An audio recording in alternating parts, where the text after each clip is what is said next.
どうも小屋です。僕は今山形に来ています。今回は人生初めての山形旅行ということで、訪れる先は蔵王温泉や銀山温泉といった全国的にも有名な温泉地、そして今回市内に近い天童温泉というところにもとっても魅力的な温泉宿を見つけたので、そこにも向かいます。観光はもちろん山形のご当地グルメもたくさん堪能していきます。では行ってみましょう。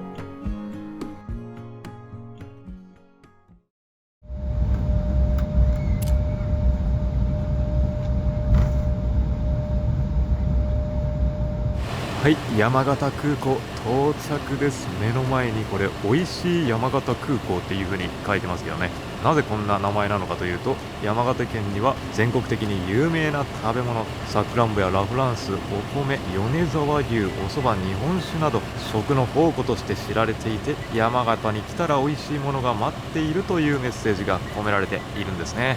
今回の旅でもたくさんいただきますよ。で、空港の前にはこんな感じで山形駅行きのバスがありますけど、今回はレンタカーで旅をします。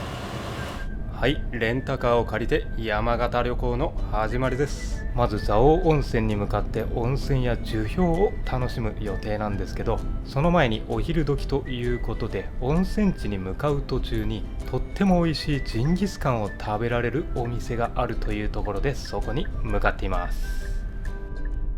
はい、まず到着したのがこのジンギスカンのお店、シローというとこですね。山形はジンギスカン有名って皆さん知ってますが、楽しみですね。僕ラム肉大好きなんで。店内こんな感じでほっこりと落ち着く家庭的な雰囲気ですね。奥の上の方にはサインがたくさん書かれています。有名店ですね。はい、そしてこういう焼肉店は1人で来れるのかちょっと不安だったんですけど、左手に1人前があるんですよね。これは嬉しい。生肉冷凍、これはね、せっかく来たんだから生肉いただきましょうか。で、生肉特上と定食セットで2400円ですね。右手には単品メニューや追加メニューとかもあります。ラムチョップとか美味しそうですね。で、左手には飲み物メニュー。今回車なんでノンアルビールいただこうと思います。はい、やってきました。これが特上ジンギスカン生ラム。めっちゃ美味しそうな色してますね。で、お野菜もたっぷりで、定食なんでご飯と味噌汁、ビールと一緒にいただきます。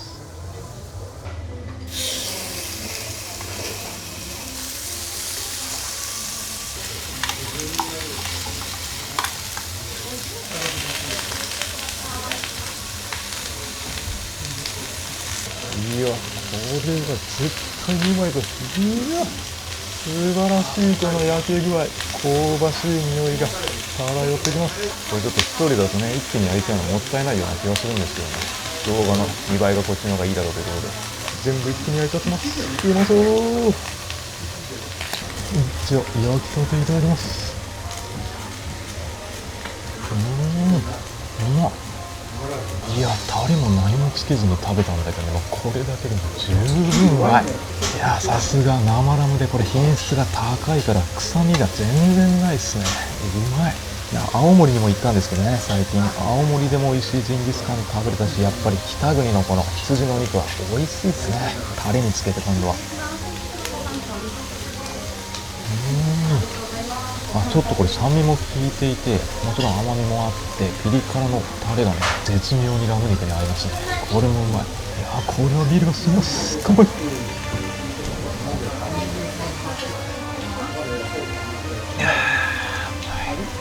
最高。初日の初っ端のご飯からもうこれ最上級じゃないですか。うますぎる。山形でジンギスカンが美味しいって全然知らなかったんですけどね、昭和初期にここの蔵王の高原で羊の放牧がたくさん行われていたみたいですね。で、日本屈指のスキーリゾートとして蔵王は発展してきたんで、その中で寒い冬にこういう温かい焼肉を食べるっていうのはね、最高にまた美味しく感じますよね。そりゃお肉食べたらご飯が進みますね。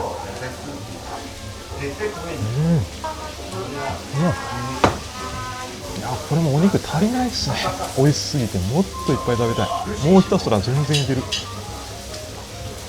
赤身の風味がしっかり感じられてジューシーでありながら後味はさっぱりっていうのがやっぱり別にいいっすね。いや、美味しいお肉も食って、この後温泉にも入れるんで最高。めっちゃ美味しいんで思わず追加注文しちゃいました。ラムチョップもいただきます。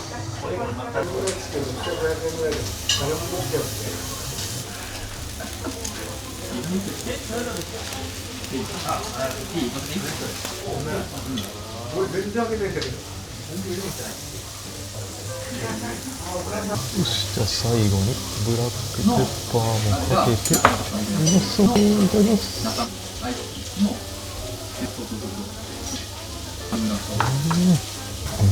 肉厚ジューシーでめっちゃうまいですね。ちょっとこの中に赤身がまだ残ってるんで、赤身の風味がちゃんと広がっていきますね。食べ応えがあります。やっぱりラムチョップはうまい。いやー、このラムチョップも臭みがほとんど気にならないですね。やっぱ品質が相当いいですね、ここのお店のラム肉は。うますぎる、これは。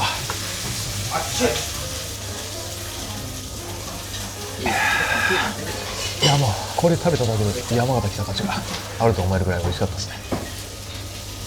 いやー、めっちゃ美味しかったわ。ジンギスカン、九州じゃなかなか食べれないですからね、僕が住んでいる。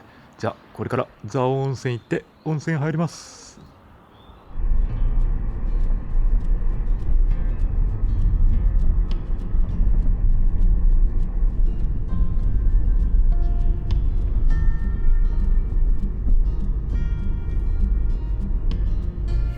蔵王温泉に到着しました。今右手からこれ石焼き芋の屋台が出てきていますけどね。この寒い冬はあったかい焼き芋も美味しそうですね。観光地にこんな焼き芋の屋台通るのあんま見たことないですけどね。で、まず目の前に見えているこれが共同浴場ですね。共同浴場もこの蔵王温泉にいくつか種類はあるとは思うんですけどね、一番有名なのは大露天風呂だと思うんですけど、その大露天風呂は冬の時期は営業してないんですよね。この共同浴場は無料ではもちろんなくて、入浴料金ここで200円入れれば入ることができるんですね。はい、で今電話して問い合わせたところ、人がいないんだったら全然撮影しても大丈夫ですよっていう風に言ってくれたんで、中に入ってきました。共同浴場こんな感じで、今誰もいないんでね、貸し切り状態でこの広々浴槽で温泉に浸かることができますね。ただタオルがないんで、必ずこの蔵王温泉散策するときはタオル持参してきた方がいいですね。いや、すごいですね。勢いよく源泉が奥の方から流れ出てきてます。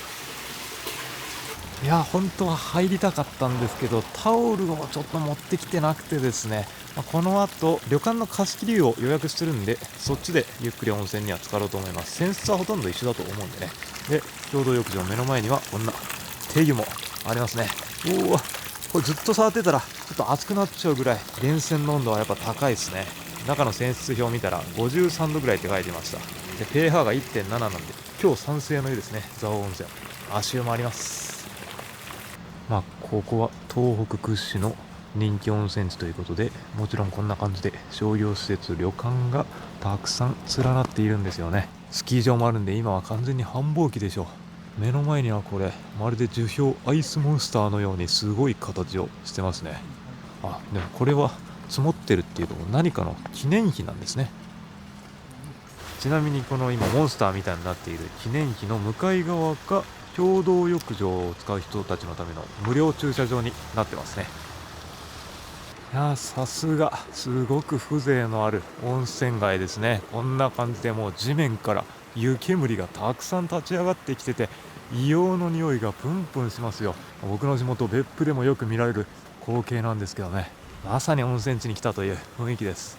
そしてここにもさっきとまた違う共同浴場がありますね。目の前、下を見ると、またこの緑になった酸性の湯が勢いよく流れてます。すごい匂いだ。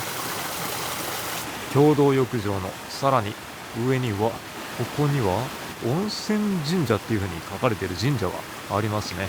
夜はちょっとライトアップされて、この雪の時期は幻想的な光景が広がるみたいですね。夜の幻想的な光景といったら、今回は銀山温泉にも行くんでね、その動画も楽しみにしておいてください。はい、でさっきは焼肉食べてちょっと甘いもの食べたいなと思ってやってきたのが蔵王名物つきたての餅、山口餅屋さんというところですね。で売ってるのがこんな感じで、当店自慢の左上くるみ餅っていうのがここで有名なのかな。あとはずんだ餅も山形名物なんですね。仙台もずんだはありますけど、あとは餅定食とか右下にもあるんでね、しっかりご飯も食べられるお店になってます。ちょっとただゆっくり座ってる時間なさそうなんで、テイクアウトしてから食べようかな。はい、餅テイクアウトしました。この後ちょっと貸し切り風呂を借りるお宿に行くんで、そこでゆっくり食べようと思います。でこんな感じで今目の前に見えているのが、これ川というべきなのかな、もくもくという煙が立ち上がっているんで、ただ温泉が流れてるだけっていう風にも見えるんですけど、温泉は今日酸性なんで魚とかは絶対泳いでなさそうですね。いやー、想像以上にこの温泉の迫力がありますね、蔵王温泉。はい、そして貸し切り湯はここの五感の湯鶴屋という温泉宿で入ろうと思います。4種類貸し切り湯があって、当日の朝予約することができました。ここ以外にも蔵王温泉は貸し切り湯がある宿がいくつかありましたね。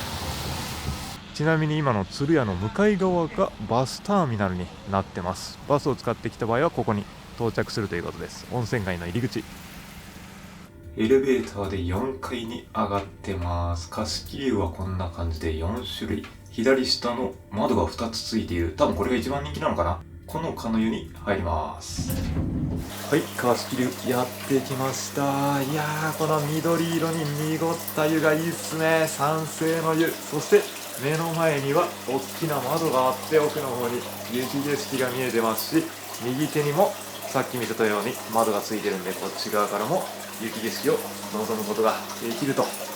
この広々浴槽を一人貸し切りで使うことができるなんて贅沢だ。ちなみに脱衣所は、ここはお宿の中なんで、こんな感じで洗面台、各種アメニティちゃんと揃っていますね。ドライヤーとかもあります。はい、それじゃあ湯に浸かりますが、おー、最高だ。これは気持ちいいわ。今日酸性の湯で、確かに入ったらお肌がヒリヒリとしてくるのが伝わってきますね。草津温泉と似たような泉質ですね、ここの蔵王温泉は。日本中探してもここまでの強酸性の湯っていうのはね、そこまで数は多くないと思うんで、やっぱり貴重な泉質です。お肌ヒリヒリ、そして硫黄の匂いがたっぷりと漂ってきます。酸性の湯に使うとね、明日朝起きたら体から硫黄の匂いがするとか結構あるあるなんですけど、そうなってそうですね。そして浸かりながらこんな感じで左手見てみると雪景色が広がっています。奥の方には雄大な山々が見えてますし、左手側奥が蔵王のロープウェイの方面かな。いや、僕の住んでる九州では絶対に味わうことができないこの雪景色を見ながらの温泉タイム、やっぱり最高だ。温泉は冬だ。で、こっちの奥の窓からも景色が望めて、こっちはちょっと奥の方ズームしてみると、ここは標高が少し高いところにあるんで、上から雄大な大自然を見下ろす景色もいいじゃないですか。辺り一面雪景色です。湯口のところもすごいことになってますし、びっくりしたのはこの洗い場の蛇口がもう完全にこれ錆びた状態になっちゃってるんですよね。家電とかもやっぱりこの酸性の湯のところは結構錆びやすいみたいで、雲仙行った時もそういう風にホテルの方が言ってました。湧き出る温泉によってビジネスが成り立っているわけですが、こういう施設を維持するのも大変なんでしょうね。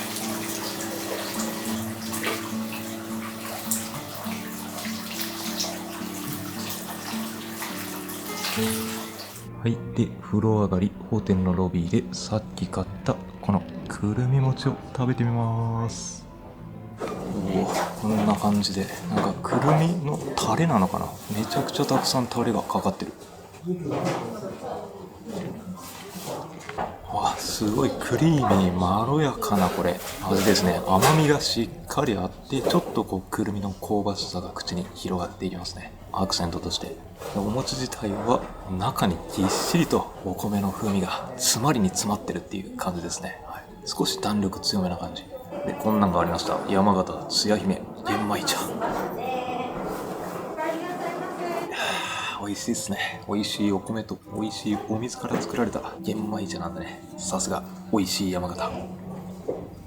ははい、じゃあこれから蔵王の樹氷ミニロープウェイの山麓駅という乗り場に向かっています。さっきの旅館からも歩いて10分ぐらいで行けると思うんですけどね、今回レンタカーなんで駐車場もあるみたいなんでそっちに向かってますが、無事駐車できるのかな。結構これ見た限り車の数も多いけど。はい、ここが駐車場ですね。ロープウェイ山麓駐車場、第一駐車場、結構広々してますね。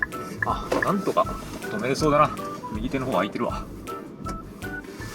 有名なスキー場ということでね、たくさんのスキー客も奥の方に見えてますね。今回僕は景色を楽しみに来ただけですけど、このロープウェイから乗っていくっていうことですね。時間帯とか時期によっては大行列ができる時もあるみたいですけど、今は空いてるみたいでラッキー。はい、ロープウェイの乗車券買いました。途中樹氷高原駅というところで降りて、その後もう一回乗って山頂駅というところに行く途中が一番樹氷の見栄えがいいところっていう風に言ってたんで、そこまでの往復券が4200円ですね。いや結構いい値段しますね。これはいいビジネスだ。それだけ見応えがあるということでしょう。はい、山麓駅を出発してだいたい7分ぐらいで次の樹氷高原駅に到着するみたいです。この真冬のロープウェイゴンドラって今まであまり乗ったことがないかもしれないですね。でもなんか僕みたいにただ景色を楽しみに来た人よりもスキー客の人たちがたくさん乗ってるっていう印象です。進行方向左手には素晴らしく雄大な雪景色、大自然が見えてます。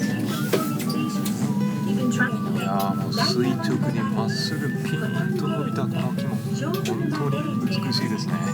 枝についた雪景色が幻想的です。いやこれすごいな。この下にさっきまで見ていたこのまっすぐ伸びた木で、奥の方はもうこれ緑がなくなって真っ裸になった木、そしてさらにこの上の方にはより雪深い景色になっていって、あそこが山頂になるのかな、ちょっとわからないけど、ここの蔵王は確か標高が1800メートルぐらいあったんで、山頂に行ったらまただいぶこれ気温は下がりそうですね。うわーこれ上に行くにつれて緑がなくなりましたね。こうやって標高が上がっていくにつれて移りゆく景色も楽しむことができるっていうことですね。このロープウェイは素晴らしい景色だ。樹氷高原地到着です。お降りの際はお足元お手間ないようにご注意ください。いやもうここに来る途中でも見応えありすぎて感動的な景色でしたね。でここで樹氷高原駅乗り換えて山頂線に向かいます。目の前の人たちは香港から来たって言って僕の YouTube チャンネルを見てくれてました。めっちゃ嬉しいな。海外の人も見てくれてる。樹氷高原駅から地蔵山頂駅へ向かうこのロープウェイからの景色が見てください。これが冬の絶景蔵王の樹氷です。ロープウェイが進むにつれ目の前に辺り一面を覆うアイスモンスターたちです。雪と風が作り出す神秘的な氷の芸術作品ですね。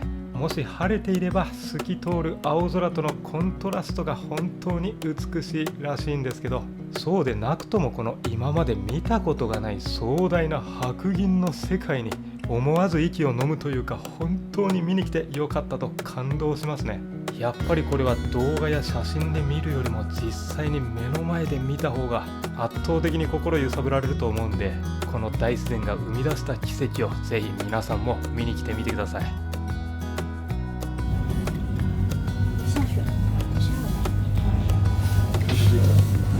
はい、山頂駅到着しました。で、営業時間が普通だったら16時45分までなんですけど、今は夜ライトアップもされてるんで20時45分までっていう風に書いてますね。なんで冬は夜来ても安心です。はい、でロープウェイ降りたら目の前こんな感じで真っ白な景色が広がってるんですよね。左手奥の方人がいるんで、あの辺が散策路になってます。でまずこっちの右手をちょっと見てほしいんですけど、こんな感じでこっちには人工物が一切ないスノーモンスターの景色が辺り一面に広がってます。これはすごいわ。今までの人生で一度も見たことがない光景ですね。本当に感動してます。僕はさっきロープウェイに乗っている時から氷が木の枝とかにたくさん付着してこうやって膨れ上がってモンスターのようになってるからスノーモンスターっていう風に言われているんですよね。でこの樹氷っていうのは氷点下であり雪が降りそして風が強い地域でしかできないと、風を受けてねちょっとこう雪が刻まれて模様が入ってるような感じがこうやって近くで見てみると分かりますよね。いや圧巻の景色だ。これは来てよかったわ。でこんな感じで蔵王地蔵村っていうところがなんかスポットがあるのかな、ちょっと分かんないですけどいっぱい人が歩いていってるんであっちに僕も向かっていきます。歩いていったらここにお地蔵さんがいましたね。これ顔の部分しか見えてないんですけど、本当だったら雪が降ってなかったらこれ下に下半身があるのかな、ちょっと調べてないんでねわからないんですけど、でも豪雪の中でもねお顔だけはこうやって常に出した状態になってるんですね。でさっきのロープウェイ乗り場からもほとんど歩いてないです。本当2、30メートル歩いたところにこれがありました。なんで頂上に登ってきたらこんな感じで、一応樹氷はさっき見せた通り見られるんですけど、そこまで広大な散策路があるというわけではないですね。なんでロープウェイに乗ってる時が本当に全景を見渡せて素晴らしい景色を望めますね。ここの山頂を降りたところからはより間近で近くでスノーモンスターを見ることができるのがいいっていうところですかね。で服装はもうこんな感じで完全に真冬の装備で来ないとね、もうここは氷点下10度下回ることもざらにあると思うんで、もう今もね手袋がちょっと薄生地なんで手が凍りかけてます、でもこのアウトレットで10万円のやつ3万円ぐらいで買ったんですけどね、これを着て寒いと思ったことはないんでね、全然マイナス10度ぐらいだったらあったかいですねこの装備は。ちなみに山頂には自動販売機とレストランも一応あるんで、寒いんでねこの中でゆっくりと暖を取ることもできるようになってます。でこのレストランの中に入って窓から眺める景色もなかなか綺麗なんですよね。でもう今日が沈んできてるのでライトアップがちょっとずつされてきてますね。せっかくだからちょっとライトアップされた景色も少し見てから帰るか。さあそして辺りが暗くなってきてこんな感じでライトアップが始まりました。綺麗に外出てみよう。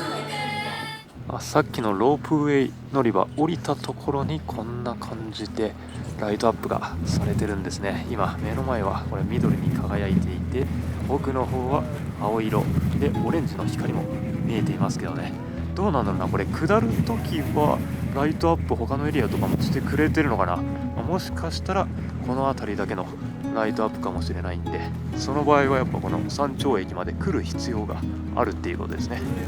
でもさっきのレストランからすごい見栄えが良かったですね。外に出てきたら出てきたでやっぱより間近にこの雪を感じれる迫力っていうのがありますよね。いや素晴らしい。今回ライトアップそんなに見る気なかったんですけどね、たまたまこう貸し切り風呂後で入る予定だったんですけど先に入っちゃったんで時間帯的に見れちゃいました。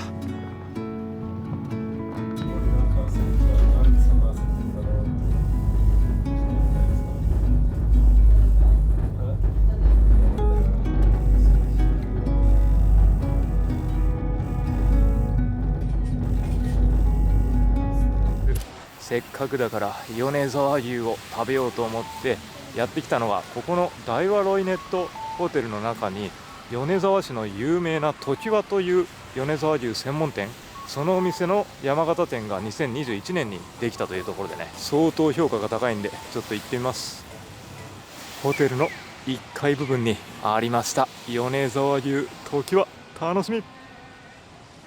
はい、お店入ってきてメニュー表を開いてみるとこれが看板メニューになるんですかね。100年すき焼きっていう風に書いていますけど、当店は全て米沢牛だけを利用していますと。創業100年を超える老舗の名店の美味しいすき焼きが食べられるということですね。でこんな感じで種類がありますけど、今回これの食べ比べ2種盛りを頼んでみようかな。で次のページには左手にしゃぶしゃぶ、そして右手には焼肉もありますね。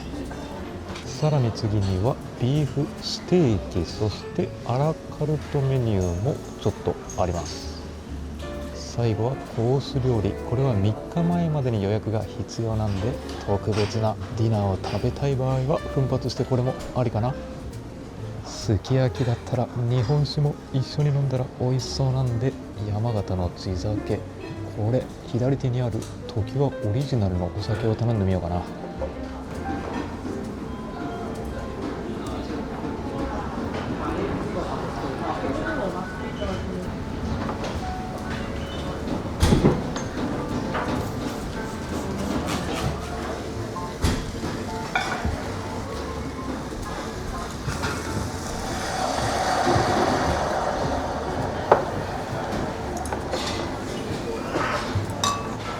お肉の色がもう変わってきてるんで、多分これそろそろ食べていいですよね。ひっくり返してちょっと赤みが残ってるうちにこれぐらいでいただきます。いやー、でこの卵の色がすごいっすね。もうオレンジ色。高畑っていうところがあって、そこで取れた卵っていう風に言ってましたね。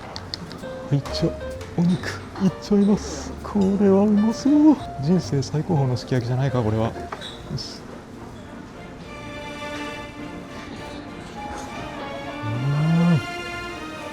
いや、うまっ。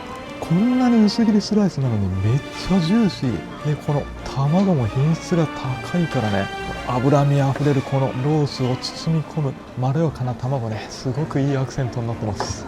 いや、めちゃくちゃ美味しいわ。でご飯も山形県産。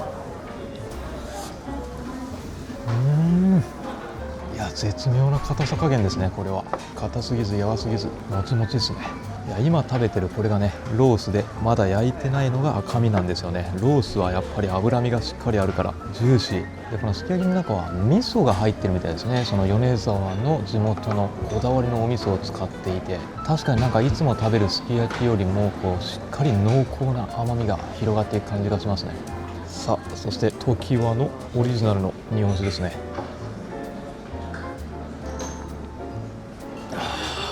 しっかりとした甘みはあるんだけど、後の方にこうキリッとした日本酒らしい、お酒らしい風味もね広がっていって、ちょっとこう辛みが出てることでこのすき焼きと合いますね。さあ、では赤身も食べ比べでいっちゃいます。赤身って言ったけど、さっきのロースとそこまでなんかでも見た目変わらないような気がするんだけど、この辺が結構脂身よりも確かに赤身が多めですね。はい、じゃあ赤身もいっちゃいます。確かに違いますね。これ食べ比べてみると、さっきはロースだからもうなんか口に入れた瞬間に一気にとろけていく感じだったんですよね。でやっぱ赤身の方が若干歯ごたえがあるけど、でもお肉本来のね旨味を堪能できる、両方ありですね。これはもう本当にご飯が進む。おかわりしたいご飯。お肉と米がうまいと日本酒、お酒が進みますね。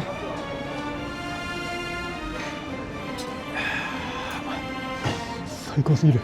いや、山形の飯やっぱうまいっすね。このすき焼きでそんなにたくさんのこの量が出てくるわけじゃないのに、あの値段っていうのはね結構高いといえば高いですよ。庶民感覚でいくともう本当に奮発しないと出せない額だと思うんですけど、せっかく山形に来たんだったらもう山形らしい、山形といえばっていう米沢牛をね食べたいですよね。近く探したらコスパのいい焼肉屋さんとかはあるとは思うんですけど、せっかく遠く山形まで来たんだったら食べたくなっちゃいました。以前ね、栃木の那須高原のお宿東山っていうところで泊まった時に食べた鉄板焼きの米沢牛がめちゃくちゃうまかったんで、そこでねもう本当に米沢牛の株がもう僕の中で爆上がりしたというか、僕の中で上がらなくても日本トップクラスの和牛だと思うんでね、米沢牛は確かそれを食べずして帰れないでしょということで、今回はごちそうさまでした。そして翌日は日本全国、いや世界各国からその神秘的な雪景色を求めてたくさんの人たちが訪れる銀山温泉に行ってきました。銀山温泉の動画はまた別動画でお届けするんで楽しみにしていてください。で、銀山の観光を終えて翌日、次に向かうのが山形市内にも近い比較的街中にある天童温泉です。有名観光スポットの山寺にも近い立地ですね。そこでかなりコスパが良さげなオールインクルーシブの魅力的な温泉宿見つけたんで、今日はそこに泊まります。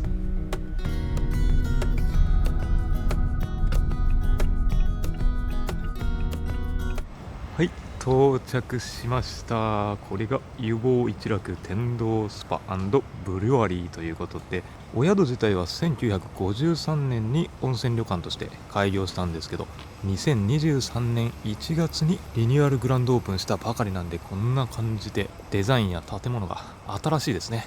館内に自家醸造のクラフトビール工房があるっていうことでね、そのインクルーシブサービスが楽しみです。初めて来た天童温泉入ってみます。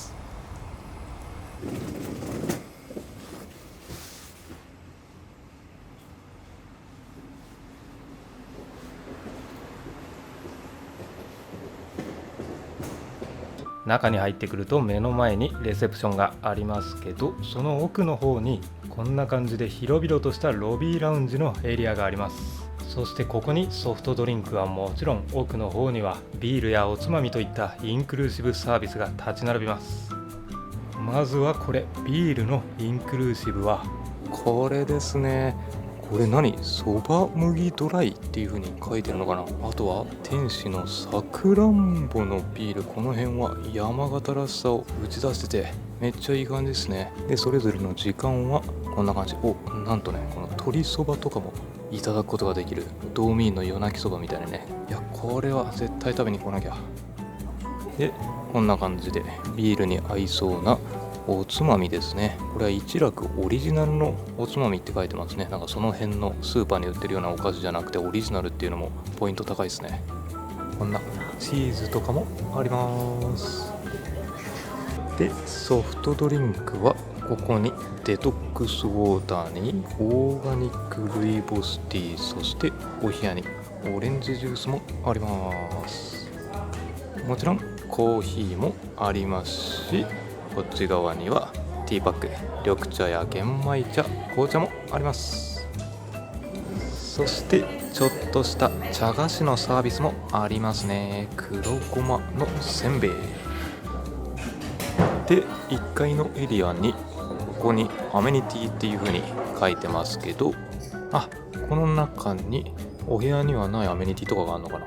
これはミニタオルお一人様1枚って書いてますけど、あとは歯ブラシもこの辺にあって、そして左手にはバスタオルがあって、浴衣はこんな感じでいろんな色合いがあって、自分で好きな色を選べるということですね。でフロントの一角にはショップがあって、中にはどんなものがあるんだ。この辺にはたくさんのご当地のドリンク、お酒がありますね。目の前には地元の日本酒がずらっと並んでいて、この辺をね、お部屋でもゆっくり晩酌楽しむことができるということですね。右下には米沢のクラフトビールとかシードルもありますね。そしてここにはビールのおつまみとして良さそうなソーセージとか、これがまさにここのお宿のクラフトビールですね。すごいですね。これ上にはマイボトルとかもありますよ、オリジナルの。でこれは山形のこれ有名なんですよね、出羽桜、お酒があって、この辺にはワインや果実酒とかも置かれてますね。こだわりのお酒がたくさんで、こっちにはこの辺はラウンジにも置いてあったお菓子とかが置かれてますね。これも黒ごまのせんべいですよね。で山形らしくラ・フランスリンゴジュースもありますし、こっちの方にもたくさんおつまみとかが並んでますね。お土産の種類もかなり豊富です。そばね、山形そばめちゃくちゃ美味しいんで、左の方までずらっと並んでます。これとかビールにめちゃくちゃ合いそうだな。鶏のジャーキーみたいなやつで、左側にはホテルで使われてるアメニティとか、そうだ、これ滞在中に紹介しますけどね、本格的なサウナも有料にはなりますけど利用することができるんで、日帰りも含めてサウナハットの販売までされてます。で下にもアメニティで、この辺もすごい可愛らしいこれ作品というか巾着がありますね。この辺は多分地元の工房で作られたこだわりの作品がたくさん置かれてるんだと思います。こういうのをお土産として置いてるっていうのは本当地元にも貢献していて、すごいこだわりを感じる素敵なお宿なんじゃないのかなっていうことを期待させますよね。はい、じゃあ客室に向かいます。今エレベーターで3階にやってきました。こんな感じでこのお宿たくさんの種類の客室タイプがあるんですけど、今回はスタンダード和室という、比較的リーズナブルな客室を予約しています。ここですね、目の前にある302号室。はい、じゃあ部屋の中入りますけど、売店にもあったこのキーホルダーがめっちゃ可愛らしいですよね。じゃあ入ります。オープン。まず玄関入って館内用のスリッパがいいですね。足先が抜けてるタイプがあって、この辺は冷蔵庫、細かいところはちょっと後で見ましょうか。まずはこれ目の前に広々とした和室が広がっていて、和室ですけどベッドが2台並んでますね。個人的にはお布団もいいですけどね、やっぱベッドの方がどちらかというと好みなんで、これは嬉しいですね。ベッドはベッドでくつろいで畳でゴロンしたかったらそれもできると。そしてこのテレビの手前側にはこのヨギボーですかね、人をダメにするソファが置かれているんで、これは快適そうなお部屋ですね。リーズナブルな客室タイプでそんなに広々空間があるわけじゃないんですけど、なんか空間をうまく利用しているような感じがしますね。この辺にはこんな感じで台があって、ここで荷物を整えることができるようになってるんですね。で、ここには貸し切り風呂や大浴場に行くためのカゴも準備されてますね。中には浴衣の帯が入っていて、でその上には浴衣の羽織物ですかね。ここが一応クローゼットのスペースになるんですかね。ハンガーとかがあるんで。そして窓は障子でプライバシー性をしっかり保てるようになってますし、これロールスクリーンもついてるんで、完全に光を遮ることもできそうです。で、開けてみると景色はこんな感じで、天童の温泉街の街並みを見渡すことができます。ちょっとなんか目立つ教会みたいなのがありますけど、あれは結婚式場みたいですね。で、下を見るとあそこは天童ブルワリーって書いてるんで、ビールを醸造する場所ですかね。工場ですよ、まさにこの施設にある。で、ベッド周りにはミニテーブルもありますし、コンセントもしっかりついてますね。建物自体は昔に作られたお宿ですけど、この辺の電源周りもしっかりしてて素晴らしいですね。右上のエアコンも新品じゃないですか。で、奥にはちょっとしたテーブルがあって、ここにはポットがあって、氷が入ってる。お水ですね。お水が置かれてて、これは Bluetooth のスピーカーかな。これもバルミューダのものを使われてて、設備投資もしっかりしてるんですね。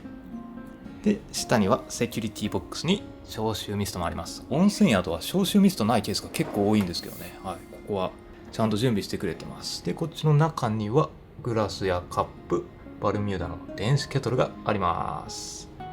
しかもカップはこれメイドインジャパン、日光のものを使ってますね。はい、そしてこっち側出てみると、この中にはお布団とかが入ってました。で、冷蔵庫はロビーにインクルーシブサービスがあるんでね、この中には特に何も入っていません。そして右手に水回りですね。タオル掛けも大きいものがちゃんと準備されてて、この辺には丸型の陶器のシンクですね。すごいこの辺もこだわりを感じる作りですね。で、ハンドソープ、化粧水、乳液があって、ヘアドライヤーですね。テスコムのドライヤーが入ってます。で、最後にここの扉を開けると、ユニットタイプでトイレとバスタブ、シャワーがあります。この辺は温泉は貸し切り湯とか大浴場行くと思うんで、特に右手は使うことないでしょうけどね。贅沢な設備ですね、そう考えると。はい、では今日はここで一泊しますが、早く温泉に使ってインクルーシブサービスを堪能したいですね。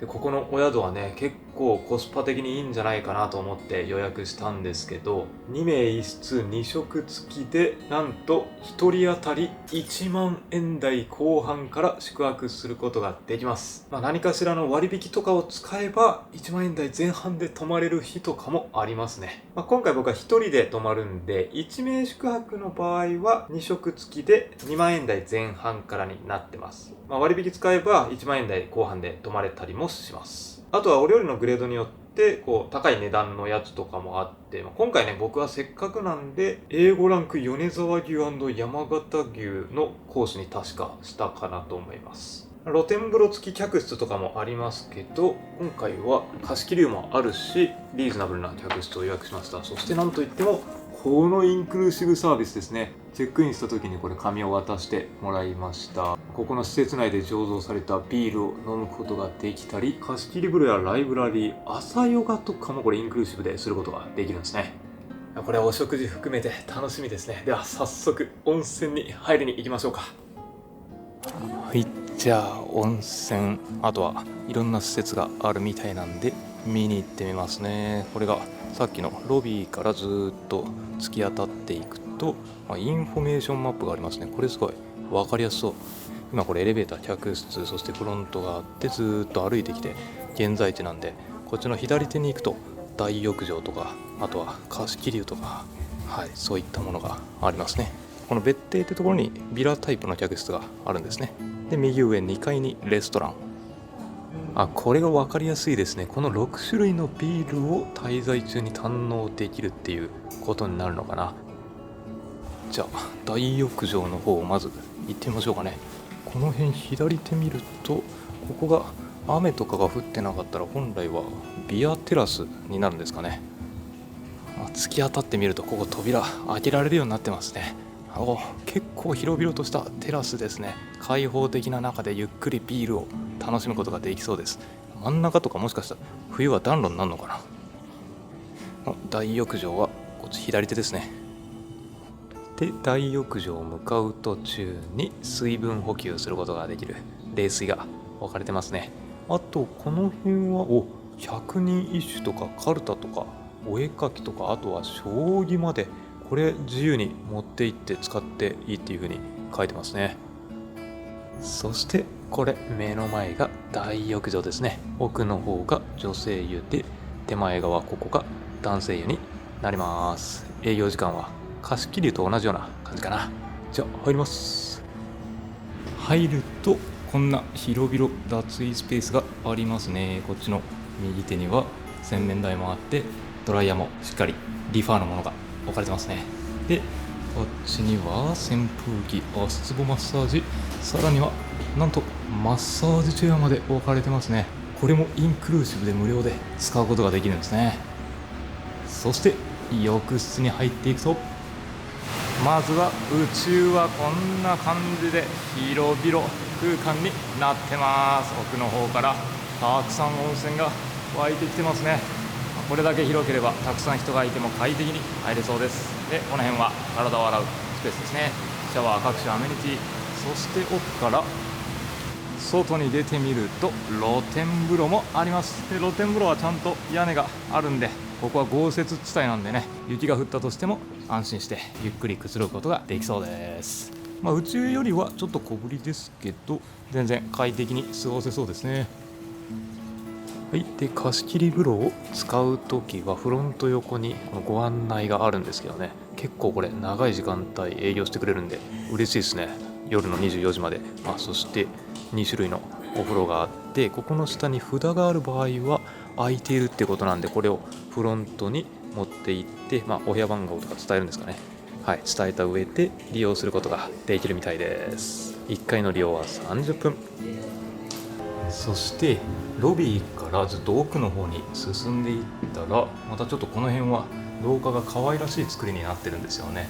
ここには月駒スタンドという場所があるんですけど、中に入っていくとここがバーのような作りになっていて、ロビーラウンジでもインクルーシブサービスいただくことができるんですけど、ここでもインクルーシブサービスいただけます。より本当にお店のバーみたいな作りになってて、夜はね実際にバーになって店員さんが作るオリジナルカクテルとかもいただけるそうです。今チェックインの時間帯ですけど、これ緑茶にノンアルコールスパークリング、スパークリング本日のワイン、この辺はロビーにはなかったやつですね。夜になると奥のビールとか、これはチェックインの時からいただけるみたいです。ビールで、この月駒スタンドのさらに奥の方に進んでいったところに貸し切り湯がありますね。貸し切り湯は2種類プライベート温泉、こっちが岩風呂になるのかな。あと奥にはヒノキ風呂もあります。で、貸切湯の近くにはここにもパブリックなエリアがあって、これ右手からちょっと入っていくとすごい可愛らしくまた椅子が置かれてますね。ここがライブラリーですね。こんな感じでたくさんの本が置かれていて、この辺りもちろん好きに読んでいいですよということですね。で、さらに奥に進んでいくと、ここにもなんかエリアがありますけど、おー、いいっすね。この木のぬくもりを感じる落ち着いた空間の中にソファーや椅子が置かれていて、ここで本をもちろん読むこともできますし、お子様用の椅子とかもありますね。ここは築100年の蔵を改装して作ったということで、これ上を見ると梁がむき出しになってて、天井がとっても高いですね。湯上がりここでゆっくりするのも良さそうです。はい、じゃあ岩風呂のこの貸切湯の札もらったんで、ここにかけて、はい、こんな感じで利用できますね。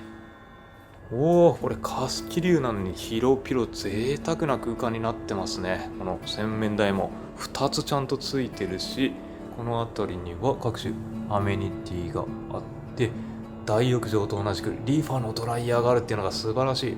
高級ドライヤーで、こっち側に脱衣スペースがあって、外に出るとこれが貸切風呂ですね。おー、贅沢でこれ上等な作りですね。屋根もしっかりついていて、目の前にあるこの岩風呂を完全貸し切り状態で利用することができるということですね。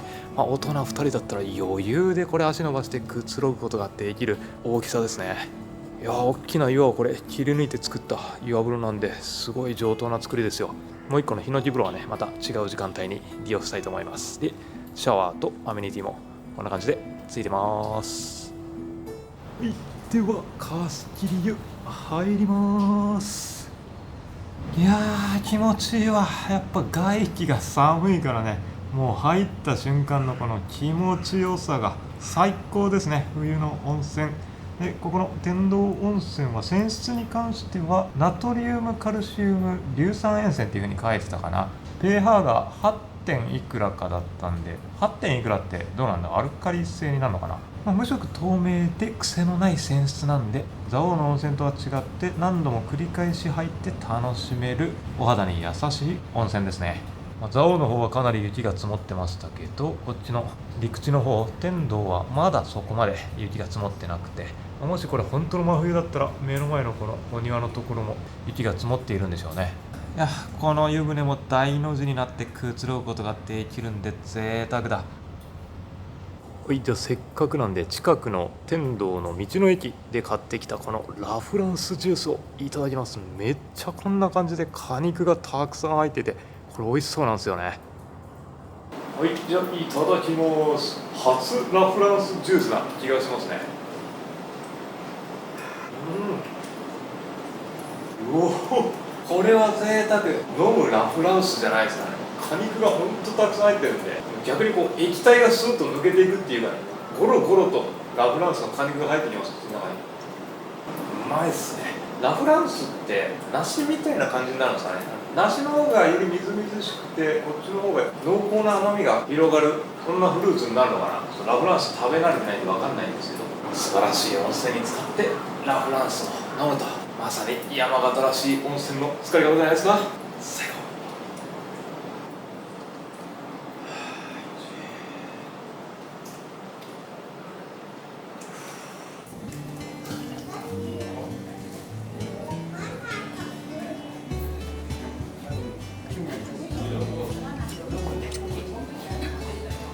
はい、ビール、そばビールとさくらんぼのビールで悩んだんですけど、人気ナンバーワンということでこれをいただきます。さくらんぼ。はい、じゃあ風呂上がりの一杯いただきます。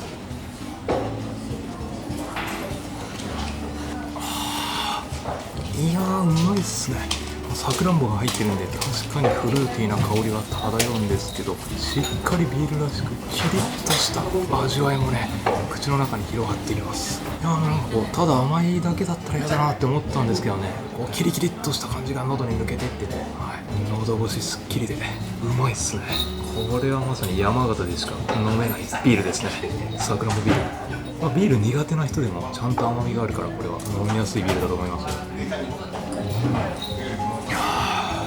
お酒弱い僕でもねちょっとこれ一気に飲めちゃいそうで危険ですね。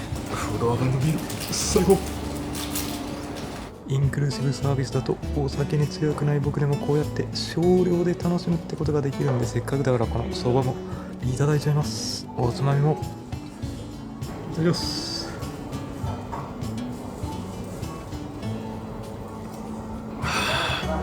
これは美味しいビールですね。どちらかというとこう苦味が強めな感じかな。キリンかアサヒで言ったらアサヒっていう、はい、そんな味わいになってます。これも美味しい。本当のビール好きはどうなんだろうな、こっちを飲むのかな。この辺のおつまみも売店で全部販売されてるやつで、ナッツとお米の風味を一緒に楽しめる感じの香ばしさがあって、これはわさび海苔、うまっ。わさび海苔めっちゃうまいな。ずんだのなんかちょっと辛いやつ、これもうまい。東北っぽいこの、ね、ずんだの風味でピリ辛な感じが、これはビールに合いますね、おつまみが。いやーうまい。より一層ビールが美味しく感じます。最高。これいいですね。ナイスチョイスですね。おつまみもインクルーシブサービス。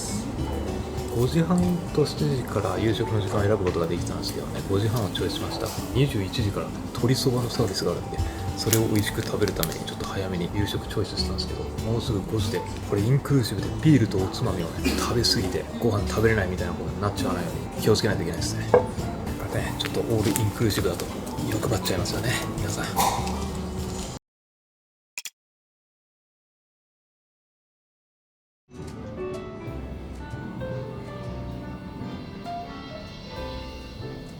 席に着いたらこの右下にメニューがこんな感じであります。今回はやっぱりメインがこれ米沢牛と山形牛の食べ比べですね。1個グレードアップしたやつを頼んでみました。楽しみ。そしてなんと夕食の時もドリンクがインクルーシブサービスです。この辺には山形の日本酒が並んでるんですかね。ここに大虎東光って書いてますね。これは上機嫌出羽の里、これ上機嫌柚子酒ですね。でガッサンって書いてます。これもガッサン、さっきのが赤でこれが白。ここには山形セイベルというスパークリングがあります。スパークリングだけはこの5時半から6時半までなんですね。でここには冷やされたグラス、そして自家醸造のビールもあります。これも飲めるのか夕食の時に。さらにはこんなものもありますよ。飲むお出汁、お酒の合間にね一休憩でどうぞっていう風に言ってました。でここにはサワーの作り方っていう風に書いてますね。リキュールでジンとかがここに置かれてあって、レモンやオレンジ、そしてシロップもあるんで自分でカクテル系を作るっていうことかな。でここにはアイスティー、ほうじ茶、ミルク、こっちにはコーヒーやソフトドリンク、紅茶、お茶なども並んでます。それではご説明いたします。まずこちら上の背の高い器がですね、長ネギとキノコのマリネご用意してます。県産のキノコで、左手、数の子と黒豆乗せております。で下の黒い器からアスパラナの、くるみ白あえ、右下のお魚黒むつでございます。本日塩麹焼きでご用意しております。で上おちょこに入ってますのが酒粕入りのクリームチーズでございます。手前のこちら王将もなかに乗せていただいてお召し上がりください。ちら前菜でご用意してます。ご飯の方が本日カニとムカゴの炊き込みご飯でございます。後ほどご飯お付けいたします。鍋物の方から最上鴨とせり鍋のご用意でございます。後ほどこちらもお持ちいたします。さあ火をお付けします。将棋はなんか向こうにもありましたけど、どうしてなんですか？天童将棋の町で、そうですね、知られてまして、そうなんです将棋の駒作っているところもあるんです。そうなん天童駅にも大きい将棋のあ、そうなんですね。知らなかったです。はい、ありがとうございます。はい、じゃあ乾杯しっぽく柚子酒をいただきます。いやー、濃厚な甘みと酸味がしっかり出ててうまいっすね。インクルーシブってラウンジだけかと思ったらね、お食事中にもこれインクルーシブ、このケースはあんまないですね、他のお宿で。びっくり。はい、じゃあまずは前菜、これは県産のキノコって言ってましたね。あ、これはでもちょっとこうオリーブのような風味がして少し洋風な味付けになってますけど、キノコがねコリッコリで品質が高くてうまい。そして数の子です。プチプチ食感とともに海の風味が広がるのがたまんないですね。そして黒ムツですね。黒ムツはこれ高級魚ですからね、深海魚になりますけど、高級魚をいきなり前菜で出すっていうのはすごいですね。いや、白身魚なのにね、脂がしっかり乗ってますね。黒ムツ一切れだけどすごい食べ応えがあります。日本酒1杯目はこれが東光ですね。純米、白いお酒なんですよね。これ白く濁ってます。いやー、これはフルーティーな濃厚な甘みが広がるんですけどね、でもそれでありながらもうちょっとこうキリッとした辛さもね、日本酒らしくあります。フルーティーなお酒ではありますけど、辛みもあるからお魚とも全然合いますね。そしてこの酒粕のクリームチーズをもなかにのせて、これでいただきます。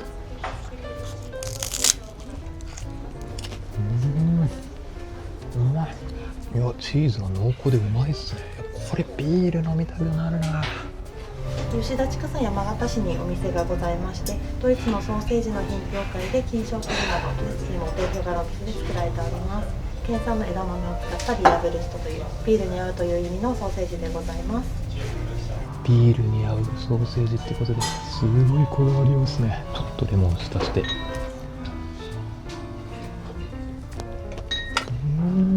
うわ、焼きたてで肉々しくてめっちゃうまいですね。これはビールついできちゃいました。せっかくなんでさっき飲んでないペールエールですね。そよ風ポップ。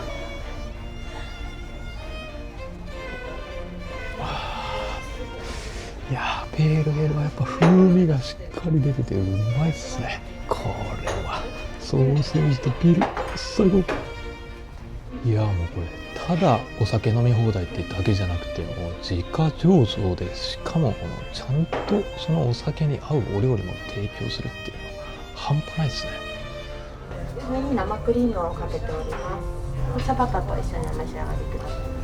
中には船形産のマッシュルームに無農薬で栽培されたキノコと小さい玉ねぎのピコロスが入っております。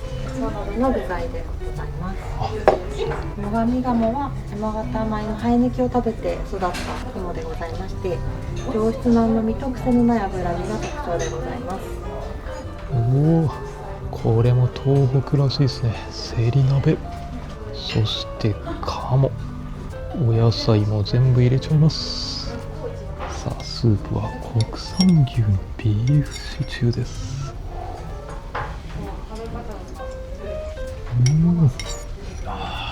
ちょっとこう酸味のあるトマトのような風味がするこのスープにお肉の旨味が広がっていきますね。中に入っている牛肉もね、とっても柔らかいです。口の中に入れた瞬間溶けていく。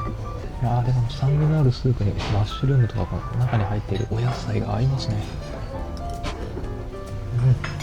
はい、鍋が沸騰してきました。開けます。いい感じでグツグツに煮立ってます。で、最後にこのセリの根っこ以外を入れます。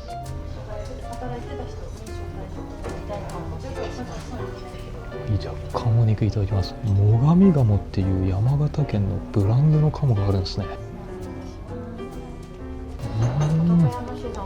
あ、これは脂がすごい上品で甘いですね。で、肉のうまみも濃厚に広がっていて、こうジビエのような嫌な臭みが全然ないですね。これはうまい。で、東北といったらこれでセリ。冬はセリ鍋ですね。いやー、このほんのりとした苦みとね、煮立ってもこのシャキシャキの食感が抜けないのがいいですね。食感も楽しめて、山菜の風味も一緒に楽しめます。ジューシーなお肉と合いますね。このお野菜とかも全部山形県産のもの使ってるっていうのはほんとポイント高いですね。この鴨鍋の出汁の風味と日本酒が合いそう。いやー、めちゃくちゃうまいですね。これも最高だ。ホタテと中トロとタイでございます。お醤油はこちらにございます。なんとね、このしっかり霜が乗ったこの中トロが出てきたんですよね。びっくり。いや、とろけていきますね。天童市は内陸なのにマグロも臭みが全然ないですね。品質管理が素晴らしい。そしてタイ。タイもうまい。甘みが広がる。そしてホタテ。いや、ホタテも甘くてうまい。そして日本酒もう一品。これは大トラですね。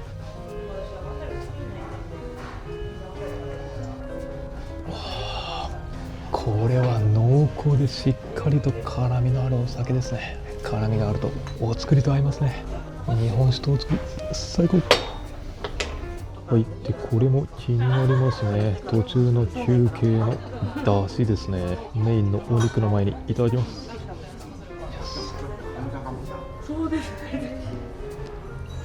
これはもうほんのりかつおだしですかね。効いていてすごいすっきりとしただしですね。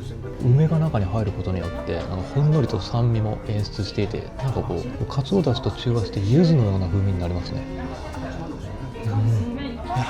これは確かに落ち着く味わいだわ。お酒の途中に飲むと。いや、よく考えましたね。これもっと全国に流行っていいかもしれないですね。お酒の途中にこの休憩で飲む出汁で胃が落ち着きますよ。米沢牛でございます。左側が米沢牛で、右側が山形牛でございます。部位はどこになるんですか？部位はランプを使用してます。ランプですか？オレンジ色のソースは自家製でロメスコソースでございます。スペインのソースで天童産のトマトやアーモンド、パプリカなどを使用しております。岩塩、わさびもお好みでお使いくださいませ。お野菜はスティックブロッコリーとバターナッツかぼちゃでひょうたん型のかぼちゃでございます。こちらにはアンチョビソースとナッツをかけております。アテナのマルベックでございます。アルゼンチンのワインでございます。香りは黒果実や少し獣っぽい香りが混ざり合ってお肉によく合います。一緒にお召し上がりください。珍しいですね。そうですね。アルゼンチンだ。マルベックがブドウの品種でございます。合うやつを選んだんですね。そうですね。お肉に合わせて、ご用意しております。ありがとうございます。すごいっすね。お肉に合わせてワインまで登場。どうなんでしょうね。これもしかしたら食べ比べコースでしか提供されてないんじゃないですかね、赤ワインは。そしてご飯も炊き上がってます。カニとムカゴ、山形県産米を使ってます。これもうまそう。さあ、いただきましょう。山形に来たらやっぱり米沢牛を食べないとね、ちょっとスタンダードコースよりも奮発しちゃいましたけどね。まずは山形牛いきましょうかね。こっちも普通に美味しそう。いや、これでも十分美味しいですね。お肉めっちゃ柔らかいし、このランプ肉なんでやっぱ赤身と脂身のバランスが素晴らしいですね。でこのオレンジのソースがやっぱパプリカとかトマトって言ってましたっけ。酸味がしっかり出てるんでね、ジューシーなお肉を中和させてくれますね、口の中で。さあ、そして米沢牛いっちゃいます。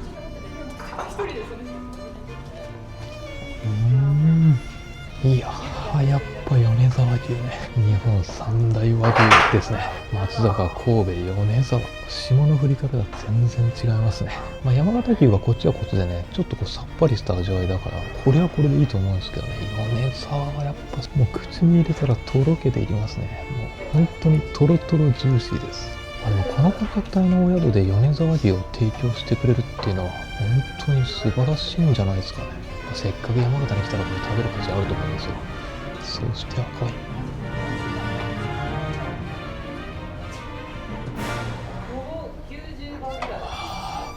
この赤ワインも美味しいですね。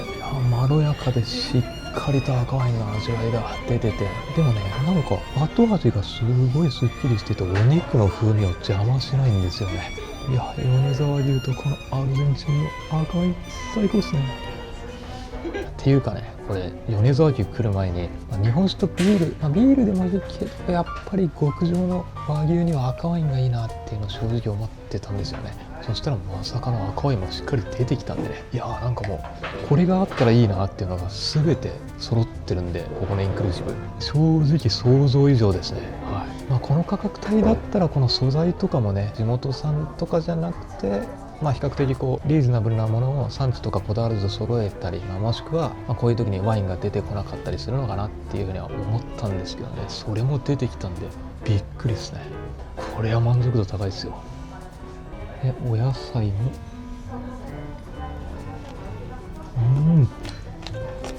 うまっ。いや、お野菜もうまいですね。このアンチョビソースとナッツの香ばしさがたまんないですね。この洋風な風味だから赤ワインがこのお野菜にも合うぞ。いやー最高。もちろんお作りとかもあったんで、この和の風味も味わいつつも、ちょっとこう西洋のテイストも味わうことができて至れり尽くせりですね。はい、そしてカニムカゴご飯いただきます。これもめっちゃうまいな。いや、今までこんなに贅沢なね、米沢牛をはじめとしたお食事出してくれて、さらにこの締めのご飯までね、なんかこう妥協することがない姿勢が素晴らしいですね。カニとムカゴってこれでも合わせて食べたことないっすよ。ムカゴだけだったらあるんですけどね。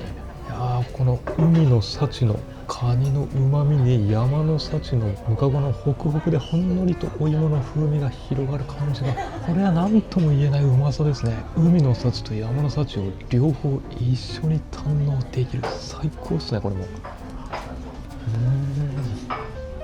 山形県産だからお米もうまいし、ちょっと裏のところがおこげになって香ばしくて、これもいいね。いやー、この炊き込みご飯最高やな。さっき入れただしと絶対合うよ。いやー、カツオのだしに梅の酸味が合います。これは素晴らしい。皆さんにも食べてほしい。さっきの和牛とワイン、ちょっと洋のテイストも含まれながらも、また我らが日本和食に帰ってきて、日本酒が止まらないということですね。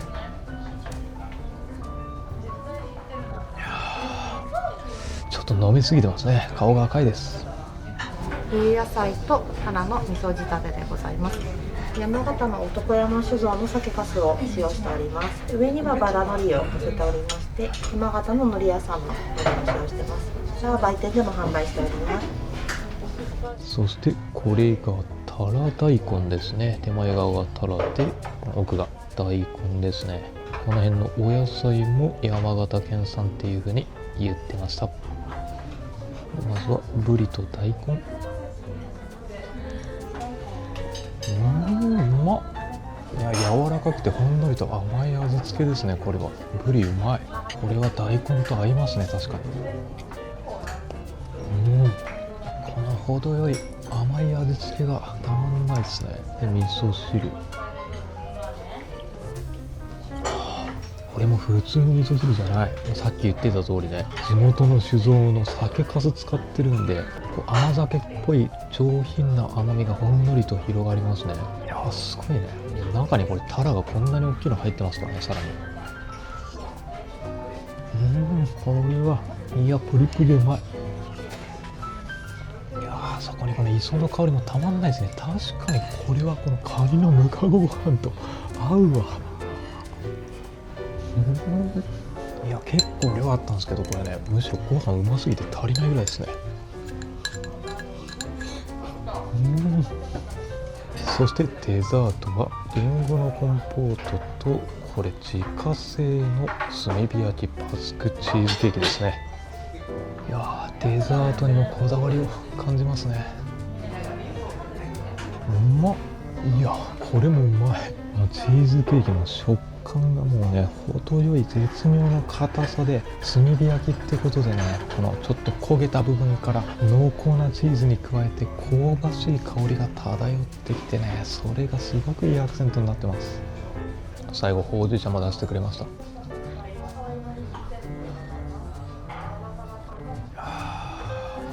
いやもう食レポ中にねちょっと感動は伝えられたかなと思うんでね、もう総括が必要ないぐらいにこれは満足度の高いお食事でしたね。いやもうオールインクルーシブっていうことを言い訳にして、ちょっとこうお料理の食材とかまた工夫とかをサボったりすることなく、それぞれ一品一品の料理にこう魂を感じましたね。ただシンプルな和食っていうわけではなく、ちょっと洋のテイストも交えられて、本当にもうここに書いてる通りですよ。山形での一期一会、今しか出会えない、ここにしかない山形道体験です。この言葉はね偽りがないです。本当に。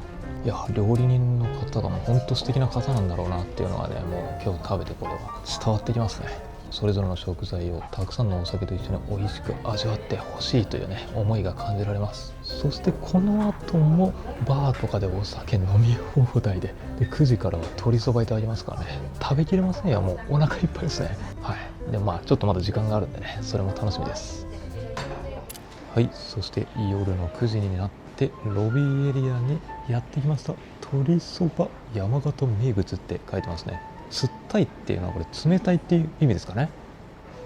はい、こんな感じで小皿に入れてくれてます。いただきます。これぐらいのコンパクトサイズが正直ちょうどいいですね。ディナーもめっちゃ豪華だったんで。いただきます。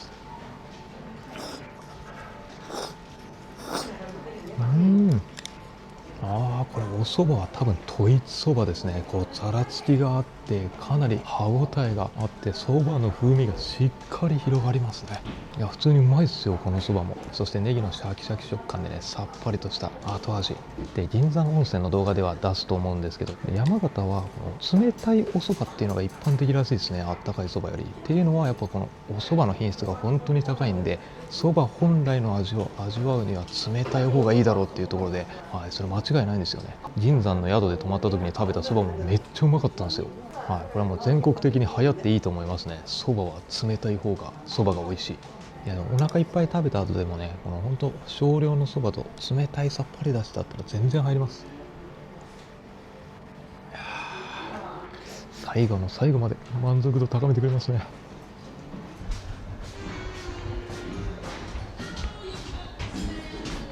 これが夜のバーのメニュー表ですね。ラストカフェタイムでアルコールもクラフトビール5種類飲むことができて、オリジナルの漬け込み酒とかもあります。美味しそうなメニュー並んでますね。そしてノンアルコールメニューもあるんで、お酒弱い人でも楽しめますね。これは最後まで。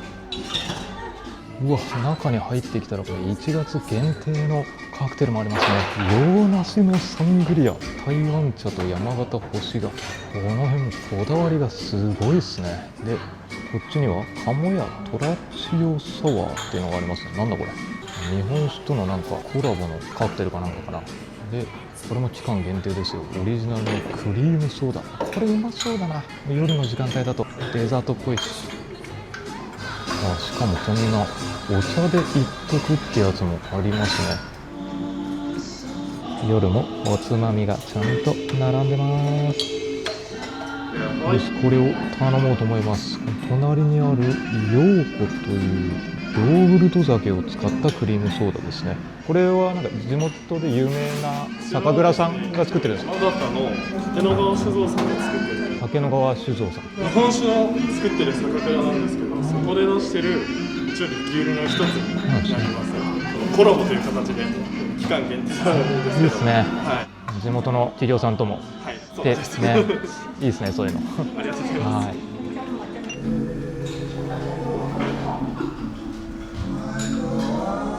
はい、いただきます。これもここでしか飲めないドリンクですね。ここだけどころか今の時期しか飲めないですからね。そういう季節限定のものもね、創意工夫を凝らして準備してくれてるんですね。クリームソーダとかめっちゃ久しぶりに飲むな。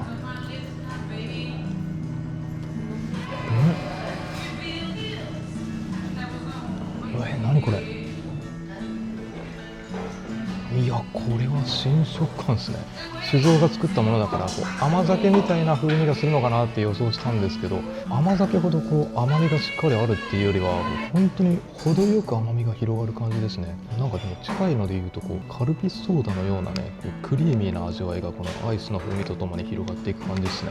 ほんのりお酒の香る超上品なカルピスソーダって感じですね。いやでもここまでこうクリーミーで甘みのあるものとこのスカッと炭酸を合わせるっていうのは結構難しそうですけどね。すごいね。でほんのりとこのレモンの酸味もちょっと広がりますね。よりすっきり。でこれね、アイスがチーズアイスなんですよね。でヨーグルトもちょっと発酵食品なんでね、チーズのような風味がすると思うんで相性がいいんですね。甘みと酸味が絶妙にハーモニーを奏でてるって感じですね。これは期間限定なんですけど、レモンチーズのクリームソーダもメニューの中にあって、それが結構人気商品みたいなんで、はい、皆さん来た時はぜひそれ飲んでみてください。最後の最後までこのドリンクも楽しんで温泉ゆっくり使って決まりましょう。はい、そして夜はもう一方の貸し切り湯に来てみました。こんな感じでヒノキの丸型の浴槽ですね。これは浴槽のサイズめっちゃでかいですね。3、4人でも一緒に入ることができそうなサイズ感です。でここもこんな感じで上を見上げると屋根がついてるんで、雪や雨が降っても安心して入ることができます。右手には体を洗うスペースがあって、向こう側にはちょっとしたお庭のスペース。これも贅沢な貸し切りですね。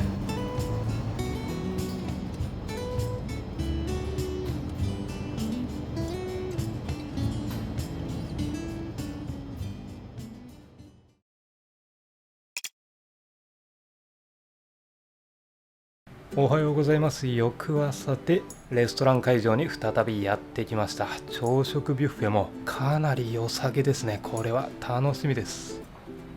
はい、でまず目の前にあるこれがローストビーフですね。これが名物なんですよね。結構人気でございます。人気があるんですね。はい、ここのお宿でポン酢と一緒に。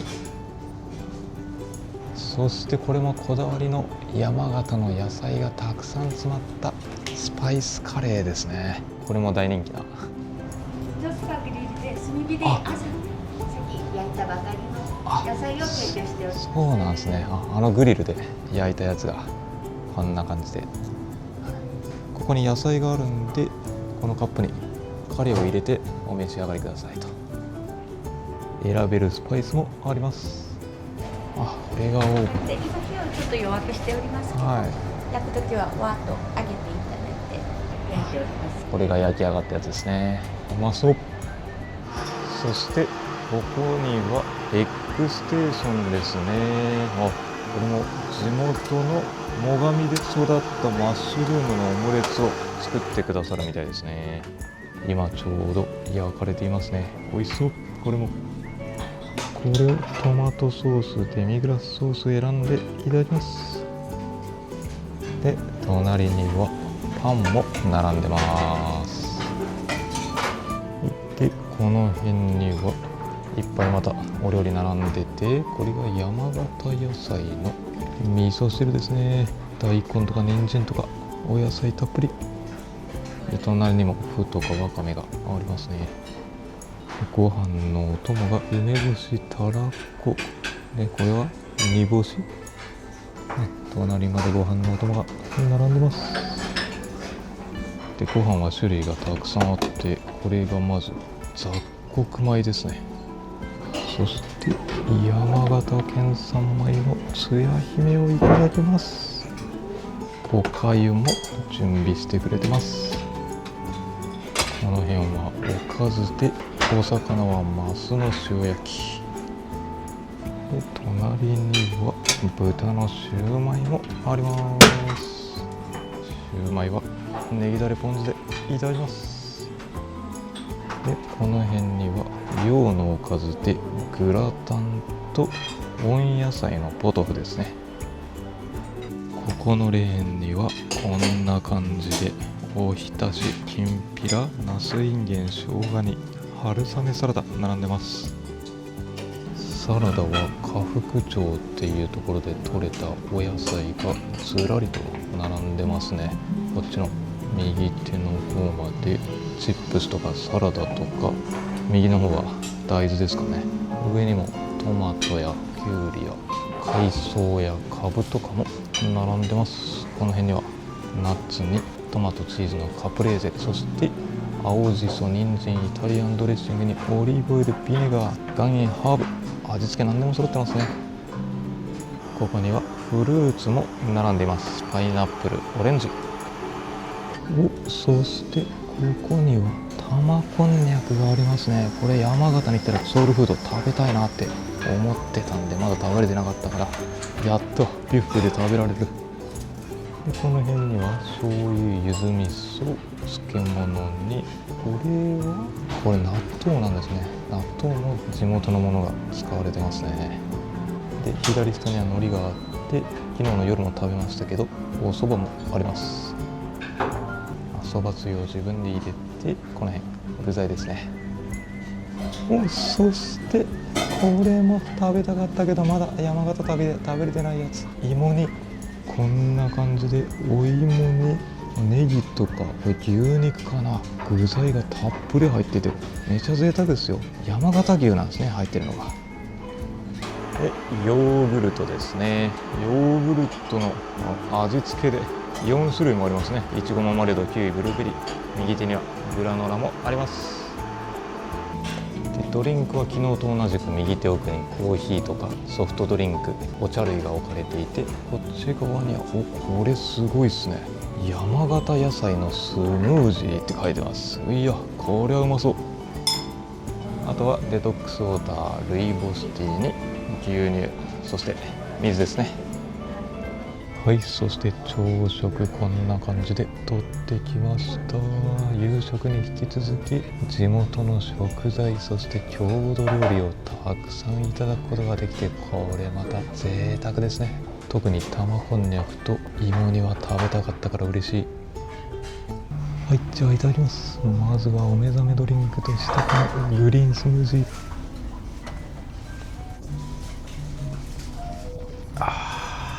めっちゃうまいですね。緑の野菜たくさん入ってて朝からヘルシー。いや本当にこういうビュッフェでね、野菜たっぷりのスムージーは元気がみなぎってきますよ。さあそして山形来たら食べてみたかった玉こんにゃく、柚子味噌をちょっとつけていただきます。これめっちゃうまいですね。醤油でじっくりと煮込まれてるんで、醤油の風味がちゃんと広がっていきますね。でほんのり甘みのある醤油に、これ今つけたのはからしでしたね。このからしのねピリッとした辛さがまだいいアクセントになってますね。いやこれめっちゃうまいですね。約130年前から食べられていた山形のソウルフード。本当にね醤油がしっかりと染み込んでるのがいい。でこれも初めての山形の郷土料理、芋煮です。芋がもちろんこうやって入ってて、これ芋じゃない、これこんにゃくでしたなんかちょっとじゃがいもっぽく見えたんですけどね、確かにこれすごい柔らかい食感で、あれ芋煮って芋と一緒に煮るから芋煮なんですよね。すみません、ちょっと調べきってないんでそうなのかわかんないですけど、そうだと思うんですけどね。で芋は僕が取ってないだけか中にちょっと入ってなかったですね。でもこれ贅沢に山形牛が入ってるんでね、うまいわ。出汁の中に山形牛の風味が染み込んでますね。なので今調べてみたら、芋煮の基本材料は里芋に肉、こんにゃく、ネギって書いてますね。はい、なんでこんにゃくとお肉は入ってたんで、あとは里芋がこれに加えられると。結構地域によって味付けと具材が大きく異なるっていう風に書いてましたね。そしてまたお肉でローストビーフ。このお肉も柔らかくてうまいですね。こんな薄切りなのにお肉の風味ちゃんと広がるし、で朝食はねこれぐらいの薄切りスライス、そしてこのポン酢で味付けされてるっていうのがいいですね。重たすぎずさっぱりで、これ本格的に焼き上げられたお野菜が入ったカレー。お野菜がシャキシャキで甘みがあってしっかりスパイスの効いたカレーが合いますね。これはご飯と合いますよ。山形県産つや姫。これもうまい。そして朝はこれがあればもう何もいらないと言ってもいいです。納豆。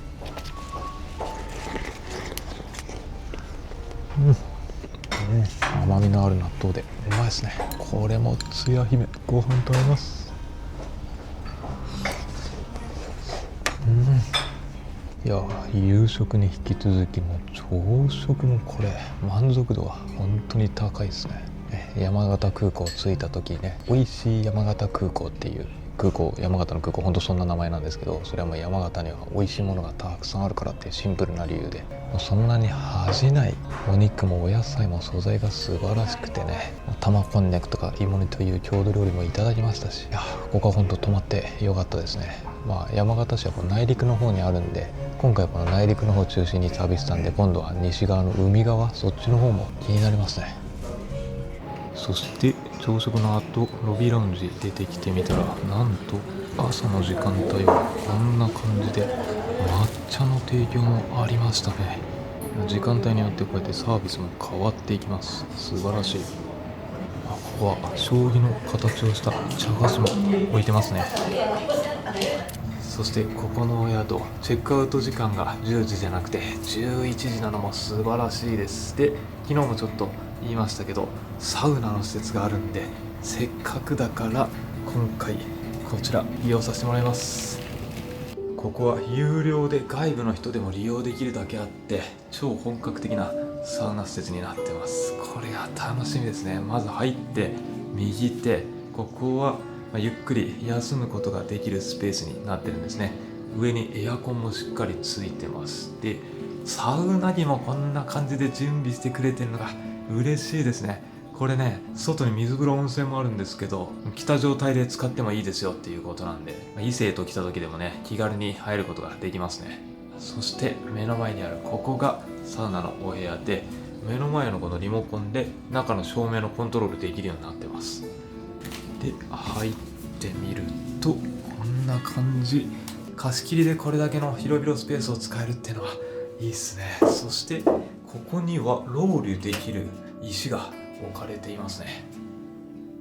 でロウリュするためのアロマがここに置かれていて、これが山形県の小国町の黒文字を使ったアロマで、香りも一緒に楽しめるっていう風にスタッフさんが説明してくれました。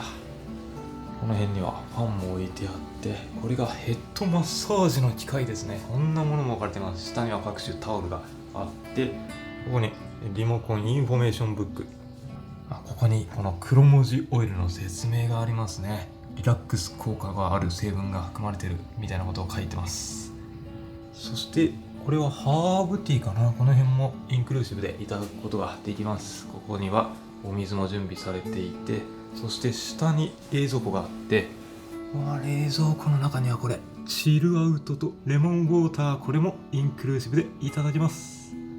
そして洗面台ですね。ここには各種アメニティが揃っていますね。左下にもアメニティ一式過不足なくありそうです。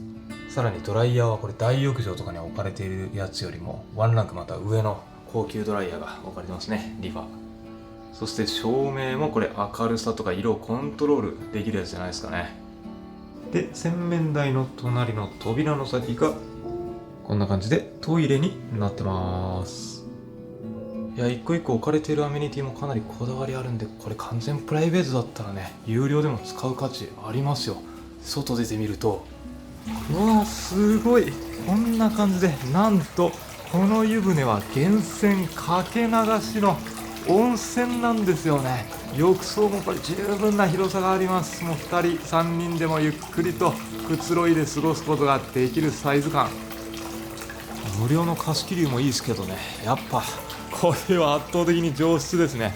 温泉もあって、さらにもちろんサウナ施設なんで水風呂もこんな感じであります。そしてシャワーのスペースもありますし、外で外気浴する用の椅子も準備されています。じゃあチェックアウト前最後に楽しみます。サウナタイム。